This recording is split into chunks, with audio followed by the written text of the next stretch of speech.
அதிமுக பொதுச் செயலாளர் வி.கே. சசிகலா தலைமையில் மாவட்ட நிர்வாகிகள் கலந்து கொள்ளும் 5வது மற்றும் இறுதி நாள் ஆலோசனை கூட்டம் கட்சி தலைமையகத்தில் இன்று நடைபெறுகிறது. இது குறித்த கூடுதல் தகவல்களை நமது செய்தியாளர் சஞ்சீவிடம் கேட்கலாம். சஞ்சீவி, இன்றைக்கு எந்தெந்த மாவட்ட நிர்வாகிகள் கலந்து கொள்கின்றனர்? கூட்டத்தில் என்ன மாதிரியான விஷயங்கள் பேசப்படுகிற தகவல் சொல்லுங்க. சிவமயம் அதிமுகவுடைய பொதுச் செயலாளர் சசிகலா தலைமையில் 5வது நாள் மற்றும் இறுதி நாளாக இன்று மாவட்ட நிர்வாகிகள் கூட்டம் நடைபெற உள்ளது. இன்று காலையை பொறுத்தவரை பார்த்தோமென்றால் கொங்குமண்டல மாவட்டங்களான கோவை, நீலகிரி, திருப்பூர் உள்ளிட்ட மாவட்டங்களின் மாவட்ட நிர்வாகிகள், சார்பணி நிர்வாகிகள் மற்றும் பொதுக்குழு உறுப்பினர்கள் உள்ளிட்டோர் கலந்து கொள்கின்றனர். மாலை பிற்பகலை பொறுத்தவரை பார்த்தோமென்றால் அரியலூர், பெரம்பலூர், தஞ்சாவூர், திருச்சி, அதேபோல கரூர் உள்ளிட்ட 5 மாவட்டங்கள், குறிப்பாக இன்றைய தினத்தை பொறுத்தவரை ஒட்டுமொத்தமாக 8 மாவட்டங்கள் நிர்வாகிகள் இன்று கலந்து கொள்கின்றனர். குறிப்பாக இந்த கூட்டத்தை பொறுத்தவரை அதிமுகவுடைய பொதுச் செயலாளர் சசிகலா, அதேபோல மூத்த அமைச்சர் முதலமைச்சர் பன்னீர்செல்வம், அதேபோல மற்ற மூத்த அமைச்சர்கள் மற்றும் கட்சியுடைய மூத்த நிர்வாகிகள் உடனிருப்பார்கள். குறிப்பாக இந்த கூட்டத்தை பொறுத்தவரை பார்த்தோம்னால் முதலாவதாக ஒரு அறிமுக கூட்டம் போல, குறிப்பாக சசிகலா அவர்கள் பொறுப்பேற்று கிட்டத்தட்ட இன்னும் ஒரு மாதம் கூட ஆகாத நிலையில் மாவட்ட நிர்வாகிகளுடன் முதல் ஒரு அறிமுகம் நடக்கிறது.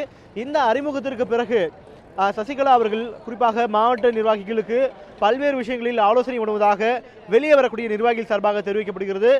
குறிப்பாக கட்சியை வலுப்படுத்துவது, குறிப்பாக அங்கங்கே இருக்கக்கூடிய தெரு அளவிலான கூட்டங்களை நடத்துவது, அதேபோல அடுத்தடுத்து வரக்கூடிய இடைத்தேர்தல்கள், அதேபோல உள்ளாட்சி தேர்தல் உள்ளிட்ட தேர்தல்களை வெற்றி பெறுவதற்கான யூகங்களை வகுப்பது உள்ளிட்ட விஷயங்களை பற்றி அதிமுகவுடைய பொதுச் செயலாளர் சசிகலா அவர்கள் வரக்கூடிய நிர்வாகிகளுக்கு ஆலோசனை வழங்குவதாக வெளியே வரக்கூடிய நிர்வாகிகள் தெரிவிக்கின்றனர்.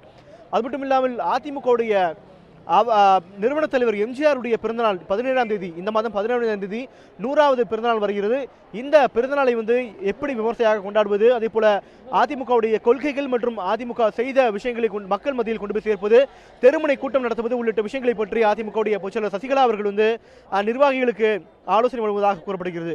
இது மட்டும் இல்லாமல் இப்போது இருக்கக்கூடிய விஷயங்களான விவசாயிகளுடைய இறப்பு, குறிப்பாக வறட்சியின் காரணமாக ஆங்காங்கே விவசாயிகள் இறக்கின்றனர். இதனால் அதிமுக சார்பாக முடிந்த அளவு செய்ய முடியும்.